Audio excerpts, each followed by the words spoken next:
நான்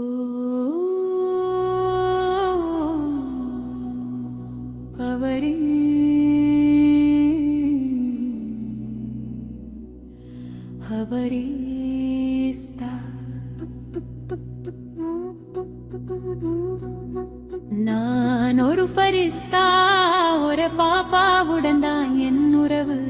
வேறு யாருடனும் எனக்கு எந்த உறவும் இல்லை. நான் ஒரு ஃபரிஸ்தா, ஒரு பாப்பாவுடன் தான் என் உறவு. வேறு யாருடனும் எனக்கு எந்த உறவும் இல்லை. அமிர்தத்தின் சுவையாக இருப்பவர், யோகத்தின் பிரசாதமாக இருப்பவர்,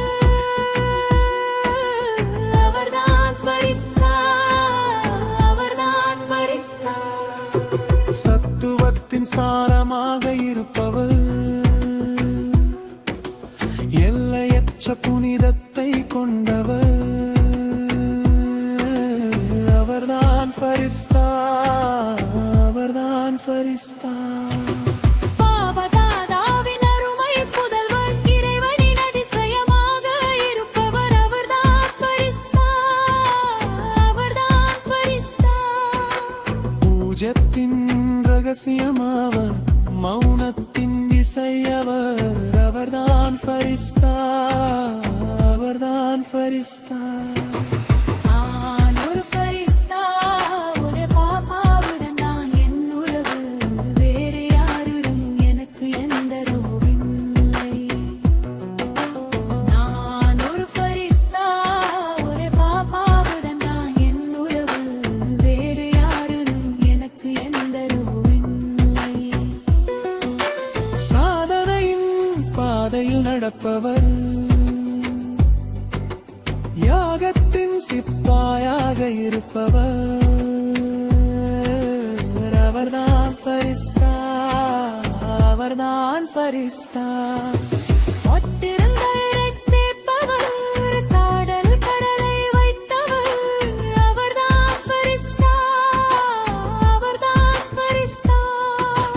ஒவ்வொரு நொடியிலும் தந்தை போலிருப்பவர்.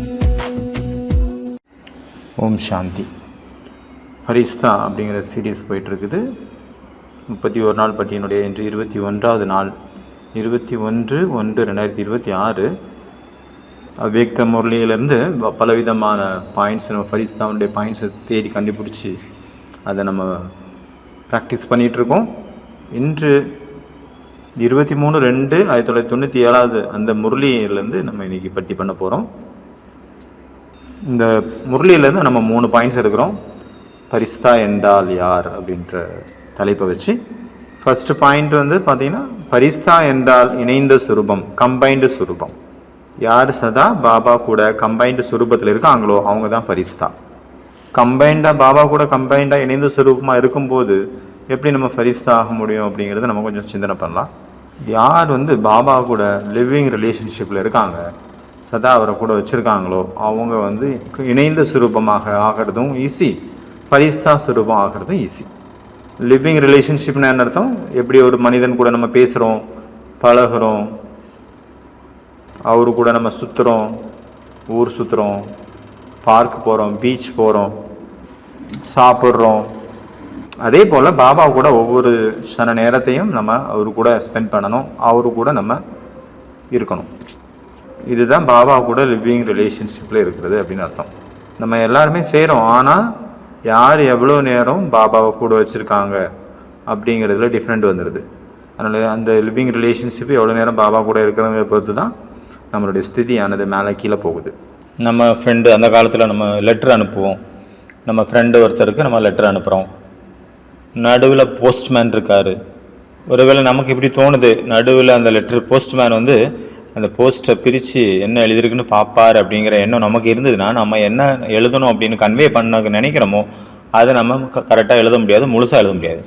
அதே போல் நடுவில் வந்து சகோதர சகோதரிகள் இருக்காங்க, ஆனாலும் கூட பாபா கூட நேரடியாக டைரக்ட் ரிலேஷன்ஷிப் இருக்கணும். என்ன ஒரு கேள்விக்கான நம்ம பதிலை தேடிட்டு இருக்கோம், அதை பாபா கிட்ட லெட்டர் மூலமாக எழுதி கொடுத்துட்டோம், இல்லைனா சொல்லிட்டோம் அப்படின்னா யாரோ ஒருத்தவங்க மூலமாக பாபா நிமித்தமாக மாற்றி நமக்கு அவங்க மூலமாக ஆன்சர் கொடுப்பாரு. அப்போ நமக்கு அப்போ தோணுது, நான் பாபா கிட்ட இந்த கேள்வியை கேட்டேன், இன்னைக்கு இவங்க மூலமாக பாபா எனக்கு ஆன்சர் கொடுத்துட்டாரு. இல்லைன்னா அப்போ இப்படி நம்ம பண்ண பாபா கூட செய்ய பாபாவுக்கும் நமக்குமான ஒரு உறவில் இந்த ஃபரிஸ்தா ஸ்டேஜ் வந்து பில்டப் ஆயிடுது, பில்டிங் அந்த கன்ஸ்ட்ரக்ஷன் ஆயிடுது. அடுத்தது பாபா வந்து இந்த முரளியில் என்ன சொல்கிறாருன்னா, மாஸ்டர் மாயாபதி ஆகணும், மாயையினுடைய தலைவராக மாறணும்.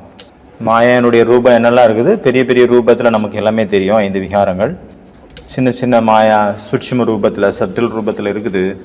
அது என்னெல்லாம் மாயாக்கள்? யாராவது 1-2 பேர் பதில் சொன்னீங்கன்னா நல்லாயிருக்கும்.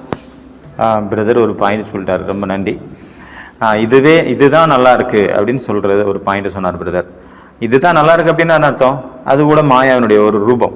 ஒருத்தர் பாயிண்ட் அவுட் பண்ணிட்டோம், யாரோ ஒருத்தர் நமக்கு ஹெல்ப் பண்ணாங்க, நம்ம மேலே ரொம்ப வெல்விஷராக இருக்காங்க, நம்மளுக்கு நிறைய இன்ஸ்பிரேஷனாக இருந்தாங்க, நமக்கும் அவங்களுக்குமான சமஸ்காரம் நல்லா மேட்ச் ஆகுது, நம்மளை எப்போவுமே ஊக்குவிச்சுட்டே இருக்காங்க, நம்மளுடைய பாசிட்டிவ் அவங்க சொல்லிட்டே இருக்காங்க எப்போவுமே. அப்போ என்ன ஆகுது, அங்கே அவங்க ஒரு பாண்டு கிரியேட் ஆகுது, சூட்சும ரூபத்தில் ஒரு பாண்டேஜ் அங்கே கிரியேட் ஆகுது.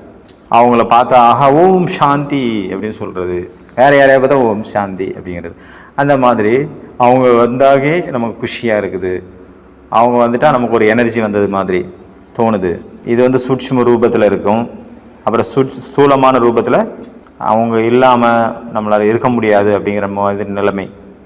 அப்படி அனுபவம் ஆகுது அப்படின்னா அவங்க இருந்தால் தான் நல்லாயிருக்கும், அவங்க இல்லைன்னா நல்லா இருக்காது அப்படிங்கிற மாதிரி ஒரு இருக்க முடியாத நிலை அப்படிங்கிற மாதிரி ஒரு ஃபீல் நமக்கு வருது. அப்படின்னா அங்கே அட்டாச்மெண்ட் வந்துடுச்சு. ஒரு நெகட்டிவ் ரீதியில் பார்த்தா யாருடைய சமஸ்காரம் நமக்கு கூட மேட்ச் ஆகலை. அவங்க தெற்கு பக்கம் இருக்காங்க, நம்ம வடக்கு பக்கம் இருக்கோம், அவங்க கிழக்கு இருக்காங்க, நம்ம மேற்கில் இருக்கோம். அப்போ இதுக்கு முன்னாடி பார்த்தது நம்மளை வெல்விஷராக இருந்தாங்க, நம்மளை பற்றி புகழ்ந்தாங்க, நம்மளுடைய நல்லதை மட்டும் பார்த்தாங்க, நம்ம கூட அவங்களுக்கு மேட்ச் ஆச்சு. இது வந்து பார்த்திங்கன்னா நேரடியாக ஆப்போசிட்டு, நம்மளை பற்றி எப்போவுமே இகழ்கிறாங்க, நமக்கு கண்டாலே பிடிக்கலை, நம்ம கூட அவங்களுடைய இந்த ஃப்ரீக்குவன்சி மேட்ச் ஆகலை. சமஸ்காரம் அவங்க பேசுகிறதாகட்டும், அவங்களுடைய வரவாகட்டும் நமக்கு எப்போவுமே துக்கம் கொடுக்கக்கூடியதாக இருக்குது, நம்மளை அன்ஈஸியாக ஃபீல் பண்ண வைக்குது. நம்ம ஒரு கிளாஸ் எடுத்துகிட்டு இருக்கோம் அப்படின்னா கூட அவங்க வந்துட்டாங்கன்னா நமக்கு கிளாஸ் தடுமாறுது அவங்கள நினச்சி. அந்த மாதிரியான கேரக்டர்ஸ் சில பேர் இருப்பாங்க, நம்ம கூட சூட்சமாக கனெக்ட் ஆகிருப்பாங்க நெகட்டிவ் ரீதியில். அவங்க வந்தவொடனே நமக்கு ஒரு பயம் டப்புன்னு ஆகுது, வந்துட்டாங்க ஐயா எப்போ போவாங்களோ தெரியலையே அப்படின்னு. இப்போ கூட இப்படி கூட தோணும், இவங்க இல்லாமல் இருந்தால் எவ்வளோ நல்லாயிருக்கும் நம்மளுடைய லைஃப் அப்படின்னு தோணும். இதுதான் துவேஸ், வெறுப்பினுடைய ஃபீலிங். துரியோதனனை காட்டுறாங்களோ அது வரைக்கும் ஜாலியாக இருப்பார், எல்லாரும் கூட அவருடைய ராஜ்யம், அவருடைய ஃப்ரெண்ட்ஸ் நிறைய பேர் இருப்பாங்க, ரொம்ப ஜாலியாக பேசி சிரிச்சிட்டு இருப்பார். திடீர்னு எப்போ அந்த பாண்டவர்களை பார்ப்பாரோ அவருக்குள்ளே உள்ள நெகட்டிவ் அப்படியே பொங்கி எழுந்து வந்துடும், நெகட்டிவ் ஃபார்ம் ஆயிரும். நல்லா தான் இருப்பார், அந்த மாதிரி சிலரை பார்த்தா அவங்க நெகட்டிவ் அங்கே ஃபார்ம் ஆகுது. அதனால் மாயா பல ரூபத்தில் வருது. பாபா சொல்கிறாங்க, அந்த மாயா பல ரூபத்தில் வரக்கூடிய மாயாவை நம்ம கண்டுபிடிச்சி அதை வந்து நம்ம வின் பண்ணிட்டோம் அப்படின்னா நீங்கள் என்ன ஆகணும் அப்படின்னா மாயாபதியாக மாறணும், மாஸ்டர் மாயாபதி.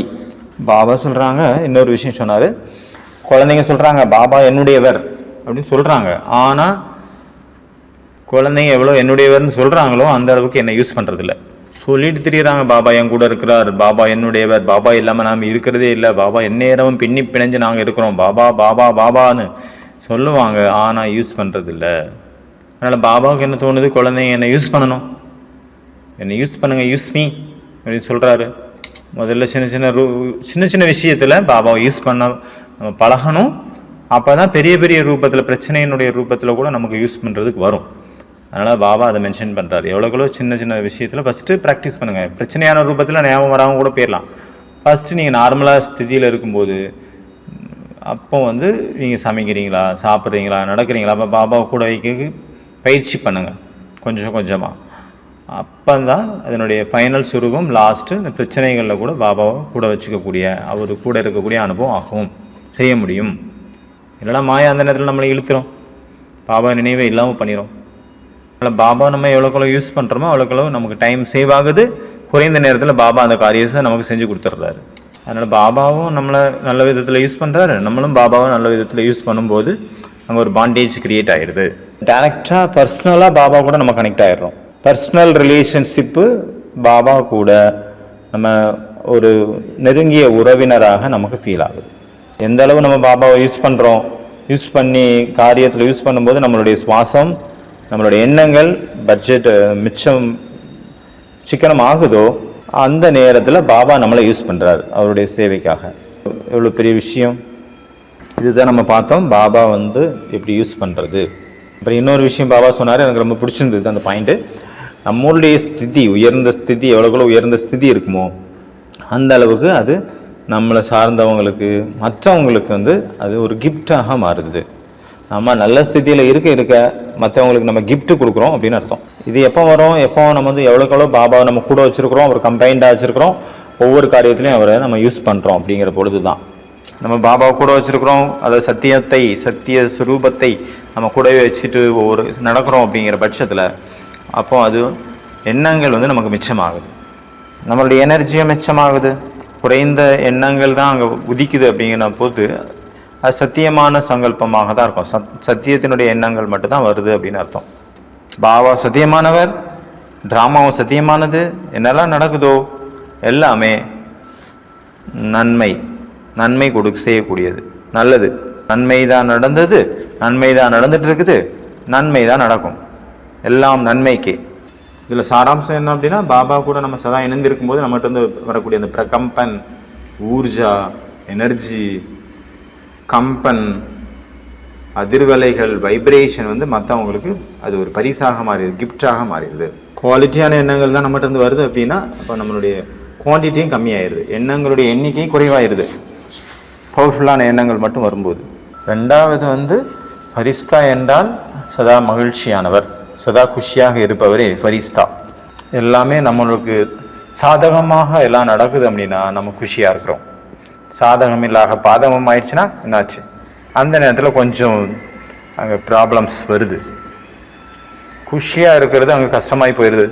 அப்போ உள்ளுக்குள்ளே நம்ம ட்ராவல் பண்ணி அங்கே என்ன விஷயங்கள் உட்காந்துருக்கோ, நம்ம மனசுக்குள்ளே ஃபார்ம் ஆயிடுச்சோ, அந்த எல்லா விஷயத்தையும் யோசித்து அதுக்கு நல்ல எண்ணங்களை கொடுத்து நல்ல வைப்ரேஷனை கொடுத்து அதை நீக்கிறது வரைக்கும் நமக்குள்ளே குஷி வரமாட்டேங்குது. இதில் கொஞ்சம் ஒர்க் அவுட் பண்ண வேண்டியதாக இருக்குது.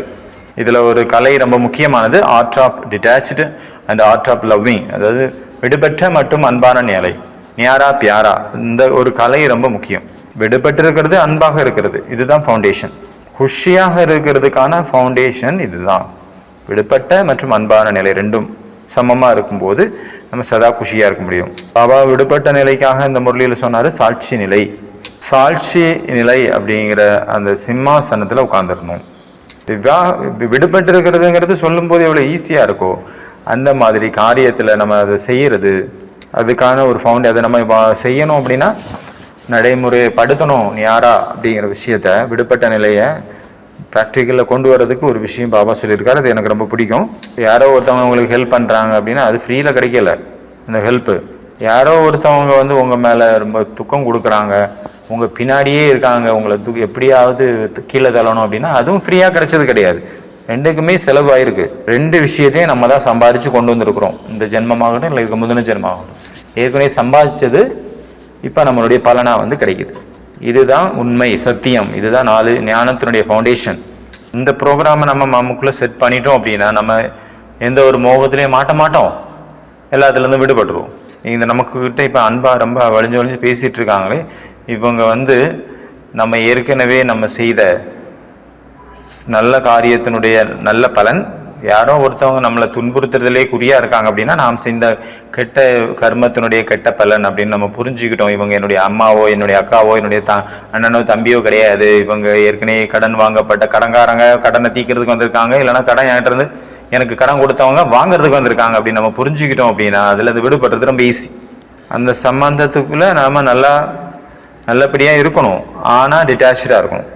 அந்த உறவுகளை நம்ம பேலன்ஸ் பண்ணி போகணும், கூடவே நம்ம டிட்டாச்சாக இருக்கணும், விலகி இருக்கணும் உள்ளுக்குள்ள. இதுதான் சேஃப்டிக்கான ஒரு சாதனம், பாதுகாப்பு சாதனம். இந்த சாதனங்களை நம்ம யூஸ் பண்ணி இந்த ஒரு விஷயத்தை நம்ம யூஸ் பண்ண நம்ம வந்து முயற்சி பண்ண வேண்டிய அவசியம் இல்லை. நமக்கு டிட்டாச்சாக இருக்கிறதுக்கான ஒரு முயற்சி அங்கே தேவைப்படாது. இன்னொரு விஷயம் சொல்கிறாங்க, பரிசா அப்படின்னா அன்கண்டிஷனல் லவ். ரொம்ப கண்டிஷன் இல்லாத ஒரு லவ் இருக்கும் அப்படின்ட்டு. எனக்கு சின்ன வயசுலேருந்து இந்த வார்த்தை ரொம்ப பிடிக்கும். எந்த ஒரு கண்டிஷனும் இல்லாத அன்பு, அன்கண்டிஷனல், எந்த ஒரு கண்டிஷனும் இல்லாத அன்பு, எந்த ஒரு கண்டிஷனும் இல்லாத விஷயங்கள் வெளியில் நடந்துட்டு இருக்கு அப்படின்னா இந்த நிலையில் நம்ம இருக்கும்போது வெளியில் உள்ள விஷயங்கள் நம்ம வந்து எந்த டச் பண்ணாது, அன்டச்சாக இருக்கும், தொடாது, டச் பண்ணாது. நம்ம அழட்டிக்க மாட்டோம், அது ஒரு விஷயமாவே எடுத்துக்க மாட்டோம், தொடச்சி போட்டு போயிட்டே இருப்போம். சுத்தமான பிரகம்பன் இல்லை வைப்ரேஷன் இல்லை ஊர்ஜா இல்லை எனர்ஜி நம்மளால் மற்றவங்களுக்கு கொடுக்க முடியும் அப்படின்னா அதுதான் அன்கண்டிஷன், எந்த ஒரு கண்டிஷனும் இல்லாத நிலை. சுயநலம் இல்லாமல் ஒருத்தருக்கு கொடுக்கறது. பாபா என்னெல்லாம் ஆழமான விஷயத்த சொல்லியிருக்காரு, கர்ம ஃபிலாசபி, கர்ம கணக்கை பற்றி. பெரிய பெரிய விஷயமா வரும்போது நமக்கு புரிஞ்சிருது, நம்ம விழிப்படைஞ்சிடறோம். உடனே அந்த நிலையிலேருந்து டக்குன்னு நம்மளுடைய ஒரிஜினல் ஸ்டேஜில் நம்ம நிலைச்சிடுறோம், அதனால் வின் பண்ணிடுறோம். ஆனால் ரொம்ப சின்ன விஷயமா இருக்கும்போது நம்ம அதில் அட்டென்ஷன் கொடுக்காம விட்டதுனால அது பெரிய ரூபமாக எடுத்து நம்மளை கீழே தள்ளிடுது. ஃபுல் டே பார்க்கும்போது பார்த்திங்கன்னா பெரிய விஷயங்கள் அதிகமாக இருக்காது, சின்ன விஷயந்தான் இருக்கும்.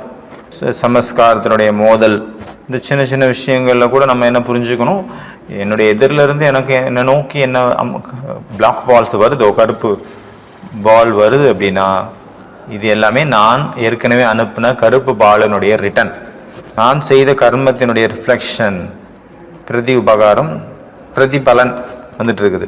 இந்த ஒரு புரிதல் நமக்குள்ள செட் பண்ணிட்டோம் அப்படின்னா இது ஒரு ஃபவுண்டேஷன் ஆயிடுச்சு, குஷியாக இருக்கிறதுக்கான ஒரு ஃபவுண்டேஷன். ரஹர் ரவீசன் அப்படின்னு ஒரு பெரிய பாடகர் இருக்கார், எழுத்தாளர். அவர் எழுதியிருக்காரு போர்ட்டபிள் பேரடைஸ் அப்படிங்கிற தலைப்பில். போர்ட்டபிள் பேரடைஸ்னால் நம்ம எங்கே வேணாலும் அதை எடுத்துகிட்டு போகலாம், அந்த மாதிரி. அதுக்கு அவர் என்ன சொல்கிறாருன்னா, நம்ம எங்கெல்லாம் போகிறோமோ அந்த இடத்துலலாம் நம்ம பாசிட்டிவ் எண்ணங்கள் நமக்குள்ள இருக்குது, நம்மள்ட்ட பாசிட்டிவ் வைப்ரேஷன் தான் பரவிட்டுருக்கு அப்படின்னா நம்மளுடைய சொர்க்கம் அப்படின்னா அவங்க என்ன சொல்கிறாரு, நல்ல எண்ணங்கள் எப்போல்லாம் இருக்குமோ அப்போ தான் அதுதான் சொர்க்கம். குஷி எப்போ நம்ம கூட எப்போவுமே குஷியாக இருக்கிறோமோ அதுதான் சொர்க்கம். அந்த சொர்க்கத்தை நம்ம எங்கெல்லாம் போகிறோமோ அங்கெல்லாம் எடுத்துகிட்டு போகிறோம், அங்கெல்லாம் ஸ்ப்ரெட் பண்ணுறோம் அப்படின்னா இந்த சொர்க்கத்தை நம்ம கூடவே எடுத்துகிட்டு போகிறோம். அதாவது போர்ட்டபிள் பேரடைஸ் அப்படிங்கிற தலைப்பில் இந்த ஒரு விஷயத்தை அவங்களே சொல்கிறாங்க, உலகத்திலே உள்ளவங்களே. அடுத்தது 3வது பார்த்தீங்கன்னா ஆர்ட் ஆஃப் பீயிங் லைட். அதாவது லேசாக இருக்கிறது தான், யார் லேசாக இருக்காங்களோ, லேசாக இருக்கிறதுக்கான கலையை கற்றுக்கிட்டாங்களோ அவங்க தான் ஃபரிஸ்தா. என்ன நடந்தாலும் சரி லேசாக இருக்கிறது. பாபா என்ன சொல்கிறார், ஹல்காவாக இருக்கிறது, லைட்டாக இருக்கிறது, டபுள் லைட். சரி, லைட்டாக இருக்கிறதுன்னு என்ன அர்த்தம், லேசாக இருக்கிறது அப்படின்னா என்ன அர்த்தம்? பாபா அந்த முரளியில் சொல்கிறாரு, உங்களுடைய எல்லா சுமைகளையும் என்கிட்ட கொடுத்துருங்க, பாரம் சுமப்பவர்களே என்னிடத்தில் வாருங்கள், உங்களுடைய சுமைகளை நான் வாங்கி கொள்கிறேன் அப்படின்ட்டு பைபிளில் சொல்லியிருக்கிற மாதிரி பாபா சொன்னாங்க, உங்களுடைய சுமைகளை என்கிட்ட கொடுத்துருங்க, நீங்கள் லேசாயிருங்க. எதுக்கு சுமையை தூக்கிட்டு இருக்கீங்க, நான் தான் வந்துட்டேன்ல அப்படிங்கிறார். மனதின் மூலமாக பாபாவுக்கு சமர்ப்பணம் ஆயிருங்க. நம்மளுடைய பாட்டு சிரேஷ்டமானதாக, உயர்வானதாக, உன்னதமானதாக ஆகணும் அப்படின்னா அது ஒருத்தர் பாபாவில் தான் முடியும். அது எப்போ நடக்கும், நம்ம எல்லா சுமைகள், நம்ம எல்லா விஷயத்தையும் பாபா கூட எப்போ ஷேர் பண்ணுறோமோ, பாபா கிட்ட கொடுத்துட்றோமோ, சமர்ப்பணம் ஆயிடுறோமோ அப்போது தான். இப்போ நம்மளுடைய பாட்டை பாபா பெஸ்ட்டாக மாற்றிடுவார். ஏன்னா ஆர்ட் ஆஃப் த சரண்டரிங், இந்த சமர்ப்பணம் செய்யக்கூடிய ஒரு கலையை நம்ம அதில் மாஸ்டரி பண்ணிட்டோம் அப்படின்னா நம்ம லைட்டாகவும் மாறிடுறோம், லேசானவங்களாக மாறிடுறோம், சுமையற்றவர்களாக மாறிடுறோம், பாரம் இல்லாதவர்களாக மாறிடுறோம். அதனால் என்ன பண்ணணும், பாபாவுக்கு எல்லாத்தையுமே சரண்டர் பண்ணிடணும். இப்போ நம்ம பாபாவுக்கு எல்லாத்தையும் சரண்டர் பண்ணிடுறோம், இப்போ நம்ம லைட்டாக இருக்கிறோம், லேசாக இருக்கிறோம், அந்த நேரத்தில் நம்மகிட்ட இருந்து ஒரு வைப்ரேஷன் பரவுது இல்லை, நம்மளை சுற்றி இருக்கிறவங்களுக்கு, நம்மளை சுற்றி உள்ள வாயுமண்டல் சூழ்நிலையில் பரவுது இல்லையா, அது மற்றவங்களையும் அதை இழுக்குது அந்த வைப்ரேஷன். பாபா இந்த ஒரு விஷயம் சொன்னார், நம்மளை குஷிப்படுத்துறதுக்காக. நிறைய ஆத்மாக்கள், துக்கமான ஆத்மாக்கள் உங்ககிட்ட வருவாங்க, குஷி ஆகிட்டு போவாங்க, மகிழ்ச்சியோடு திரும்பி போவாங்க. நம்ம அவங்களுக்கு நல்ல ஞானத்தினுடைய விஷயங்கள், ஆழமான ரகசியங்களை சொல்கிறதுனால அவங்களுக்கு குஷி கிடைக்கிறது இல்லை. அவங்களுக்கு எப்போ குஷி கிடைக்கும், நம்மளுடைய குஷியான வைப்ரேஷன் அவங்கள போய் ரீச் ஆகும் போது தான் அவங்களுக்கு குஷி கிடைக்குது. நம்மளுடைய குஷியான ஸ்திதியில் ரொம்ப அதிக நேரம் நம்ம நிலைச்சிருக்கும் போது அந்த ஸ்திதி தான் நம்மளை சுற்றி ஒரு ஓராவாக மாறுது. ஓரா சுற்றுப்புற ஒரு வளிமண்டலம் உருவாகுது, நம்மளை சுற்றி ஒளி மண்டலம், சக்தி மண்டலம். அந்த ஒரு கோட்டை, அது ஒரு கோட்டையாக செயல்படுது. அதுக்குள்ளே யார் வராங்களோ அவங்களும் குஷியாக அனுபவம் பண்ணுறாங்க. அதனால் அந்த சுற்றுப்புற சூழ்நிலையில் வரும்போது அவங்க குஷியாயிட்டு மறுபடியும் ரிட்டர்ன் போகிறாங்க சந்தோஷமாக. இதுதான் சுமையிலிருந்து விடுபட்ட நிலை, லேசாக இருக்கக்கூடிய ஒரு கலை, ஆர்ட் ஆஃப் லைட்னஸ். அதனால் யார் ஃபரிஸ்தாவோ அவங்க இந்த ஒரு ஆர்ட், இந்த ஒரு கலையில் அவங்க மாஸ்டரி பண்ணிடுறாங்க. இந்த ஒரு கலையில் மேம்பட்டவர்களாக, மகத்தானவர்களாக மாறிடுறாங்க. அதனால தான் பாபா சொல்கிறாங்க, பிராமண குழந்தைங்களுக்கு எல்லாமே தெரியும், அவங்களுக்கு தெரியாதது எதுவுமே இல்லை. விளையாட்டு என்ன எங்கே இருக்குது? அங்கே முக்கியமான ஆதாரம் என்னவா இருக்குது? நினைவு இருக்கிறது, நினைவு இல்லாமல் இருக்கிறது, மர்ஜா இருக்கிறது, இல்லை எமர்ஜா இருக்கிறது. இதுதான் அங்கே விளையாட்டு. எந்த அளவு அந்த ஞானம் அந்த நேரத்தில் எமர்ஜ் ஆகியிருந்து நம்மளை காப்பாற்றுது, நம்மளோட சூழ்நிலைக்கு வசமாகாமல் தடுக்குது, அதுதான் விஷயம். அதுதான் நம்மளை பரிஸ்தா நிலைக்கு கொண்டு போகுது. சில நேரம் நம்ம மறந்து போயிடுறோம், சில நேரம் எமர்ஜ் ஆகி நம்மளை காப்பாற்றுது. சில பாயிண்ட்ஸு இந்த மாதிரி மாற்றி மாற்றி நடக்குது. எனக்கு பிடிச்ச ஒரு வாக்கியம் நான் படித்தேன், அதை சொல்கிறேன். அதாவது மனிதர்கள் அப்படின்னா அவங்க கரெக்ஷன் கொடுப்பாங்க, நம்மளை மாற்றுறதுக்கு முயற்சி பண்ணிகிட்டே இருப்பாங்க. அது ஃபரிஸ்தா என்ன பண்ணுவாங்க? இன்ஸ்பயர் பண்ணுவாங்க. மாற்றுறதுக்கு வாய் திறந்து சொல்ல மாட்டாங்க, ஆனால் அவங்களுடைய தொடர்பில் நம்ம வரும்போது நம்ம இன்ஸ்பயர் ஆயிடுவோம், நம்ம மாறணும் அப்படின்னு. இதுதான் ரெண்டுக்குமான வித்தியாசம். யார் அந்த ஸ்வரூபத்தில் இருந்து நிலச்சிருந்து அந்த வாழ்க்கையில் அவங்க அப்ளை பண்ணி நடைமுறைப்படுத்தியிருக்காங்க, அதனுடைய வைப்ரேஷன் மற்றவங்களுக்கு தூண்டுதல் கொடுக்கும், நம்மளும் அதே போல் ஆகணும் அப்படின்னு. அந்த ஒரு இன்ஸ்பயர் தூண்டுதல் தான் கொடுக்கணும். டச்சிங்ஸ் நம்ம சொல்லக்கூடாது யார்கிட்டையும், இப்படி பண்ணுங்க அப்படின்ட்டு. அவங்களே புரிஞ்சுக்கிட்டு செய்வாங்க, நம்ம அந்த நிலையில் நிலச்சிருக்கும் பொழுது. இதுதான் ஃபரிஸ்தா அவனுடைய ஸ்டேஜ். உலகத்தினுடைய மக்கள் என்ன சொல்கிறாங்க?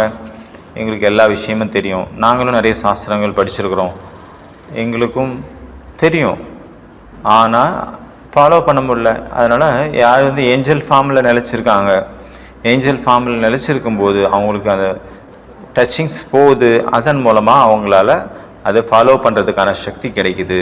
அதனால் யாரும் சொல்கிறத கேட்குறதுக்கு இந்த காலத்தில் விருப்பம் இல்லை. எல்லாருமே அனுபவம் பண்ணுறதுக்கு, சக்திக்காக அனுபவங்களை பார்க்க விரும்புகிறாங்க ப்ராக்டிக்கலாக. இதுதான் கடைசி நேர சேவை. இன்னொரு விஷயம் எனக்கு ரொம்ப பிடிச்சது, மனிதர்கள் டயக்னோசிஸ் பண்ணுறாங்க, அதாவது குற்றம் கண்டுபிடிக்கிறாங்க. அதுவே ஃபரிஸ்தா என்ன பண்ணுவாங்க? அதை ஹீல் பண்ணிடுவாங்க. ஒரு ஹீலராக அங்கே செயல்படுவாங்க. யார் எப்படி இருக்காங்களோ அவங்களுடைய சமஸ்காரத்தில் நமக்குள்ள அடக்கிக்கிட்டு அவங்கள ஹீல் பண்ணுறது. அவங்களுக்குள்ள என்ன மறைஞ்சிட்டு இருக்குதோ அந்த மறைஞ்சிட்டு இருக்கக்கூடிய அந்த சத்தியத்தினுடைய சமஸ்காரத்தை நம்ம வெளியே கொண்டு வர்றதுக்கு நம்ம ஹெல்ப் பண்ணணும் அவங்களுக்கு. அதனால் அவங்களுக்கு அட்வைஸ் பண்ணுறது கிடையாது, சகயோகம் கொடுக்குறோம், ஹெல்ப் பண்ணுறோம். அவங்களுடைய சத்தியுகத்தினுடைய ஒரிஜினல் சமஸ்காரம், தெய்வீக சமஸ்காரத்தை, அவங்களுக்குள்ள மறைஞ்சிட்டு இருக்கக்கூடிய அந்த தேவதையை வெளியே கொண்டு வர்றது, அதுக்கு ஹெல்ப் பண்ணுறது. இதுதான் ஃபரிஸ்தாக்களுடைய வேலை. எல்லாருக்கிட்டையும் இருக்குது சத்தியுகத்தினுடைய சமஸ்காரம், மறைஞ்சிருக்குது, அதை ட்ரிகர் பண்ணணும், அதை தூண்டி விடணும். அவங்க தான் ஃபரிஸ்தா, அவரே ஃபரிஸ்தா.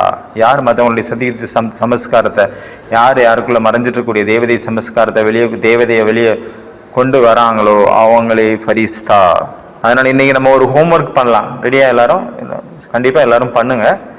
அதாவது என்ன ஒரு ப்ராப்ளம்ஸ் வருதோ, என்ன ஒரு எதிரிலிருந்து ரிஃப்ளெக்ஷன் வருதோ, ஆக்ஷன் வருதோ, அதுக்கான ரிஃப்ளெக்ஷன் நான் மனிதனாக இருந்து ரிஃப்ளெக்ஷன் கொடுக்குறேனா, இல்லை நான் ஏஞ்சலாக இருந்து ரிஃப்ளெக்ஷன் கொடுக்குறேனா அப்படிங்கிறது நம்ம செக் பண்ணணும். யாரோ ஒருத்தவங்களுக்கு உங்ககிட்ட நல்ல விவகாரம் பண்ணாங்க, நல்ல கிஃப்ட் கொடுத்தாங்கன்னா உங்களுக்கு நல்லா இருக்கு, பிடிச்சிருக்கு, நல்லா புகழ்ந்து பேசினாங்க, அப்போ நீங்கள் ரொம்ப குஷி ஆயிட்டீங்க.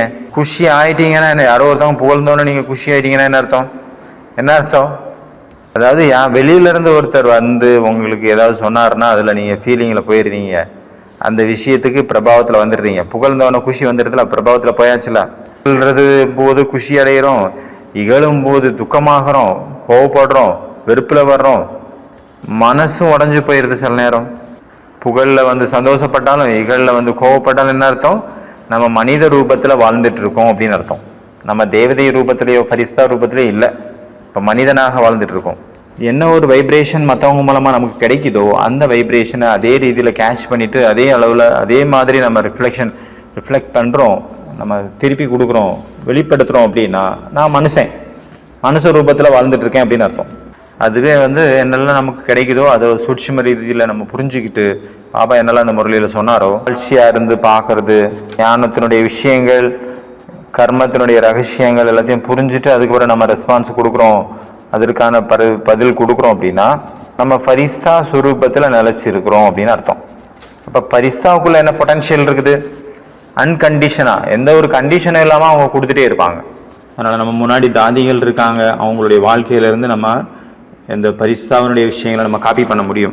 நமக்கு இப்போ ஈஸி, அவங்க வாழ்க்கையை நம்ம பார்த்துருக்குறோம், அதுலேருந்து நம்ம எடுத்துக்க முடியும், காப்பி பண்ணலாம். அச்சா, ஓம் சாந்தி. எல்லாம் நேராக உட்காருங்க, கண்ணை மூடிட்டு ஒரு யோகா பண்ணலாம். லைட்டாக கொஞ்சம் பாபாவை நம்ம வெல்கம் பண்ணலாம்.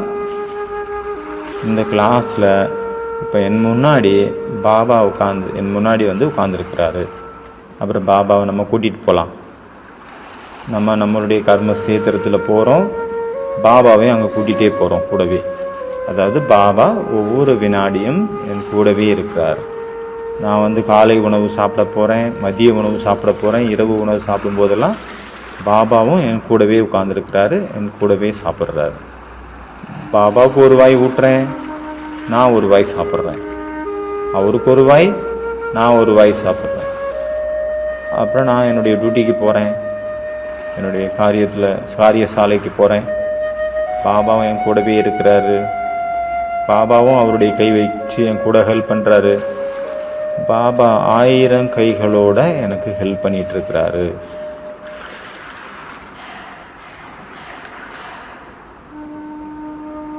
மனசில் நிறைய விஷயங்கள் வருது, எல்லைக்குட்பட்ட விஷயங்கள் நம்மளை இழுக்குது.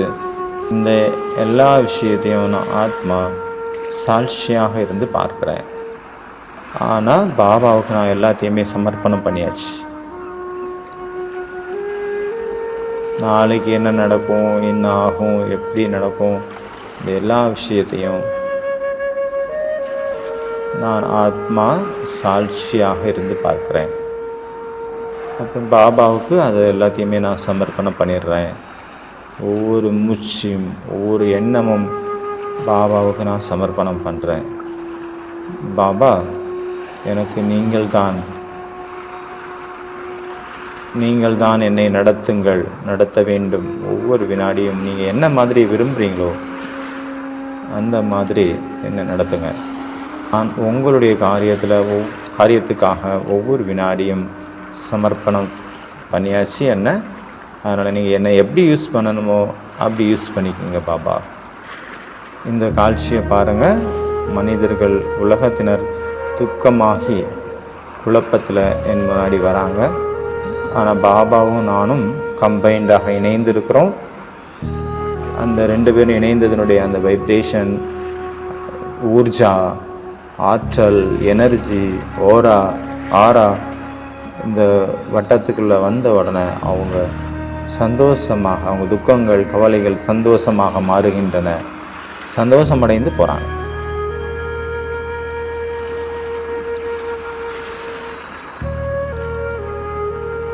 ஓம் சாந்தி.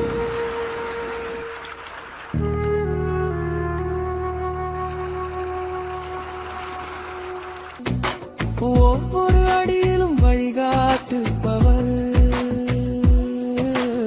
அவர்தான் ஃபரிஸ்தா, அவர்தான் ஃபரிஸ்தா. ஆன்மீக அரசமரியாதையுடன் இருப்பவர், தூய தனித்தன்மையில் கொண்டவர், அவர்தான் ஃபரிஸ்தா, அவர்தான் ஃபரிஸ்தா. நான் ஒரு ஃபரிஸ்தா, ஒரே பாப்பாவுடன் தான் என் உறவு, வேறு யாருடனும் எனக்கு எந்த உறவும் இல்லை.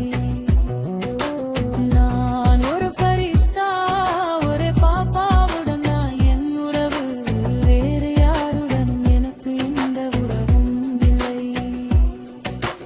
கட்டுப்படுத்தும் சக்தி உடையவர், ஆளும் சக்தியின் ரூபமானவர், அவர்தான் ஃபரிஸ்தா, அவர்தான் ஃபரிஸ்தா. ஒளிக்கோபுரமாக இருப்பவர், உலமையின் இல்லமாக இருப்பவர், அவர்தான் ஃபரிஸ்தா, அவர்தான் ஃபரிஸ்தா. உச்சகத்தையும் கொண்ட மாஸ்டர் இறைவன் போன்றவர், அவர்தான் ஃபரிஸ்தா, அவர்தான் ஃபரிஸ்தா. முழுமையாக தூயவர், முழுமையாக தெளிவானவர், அவர்தான் ஃபரிஸ்தா, அவர்தான் ஃபரிஸ்தா.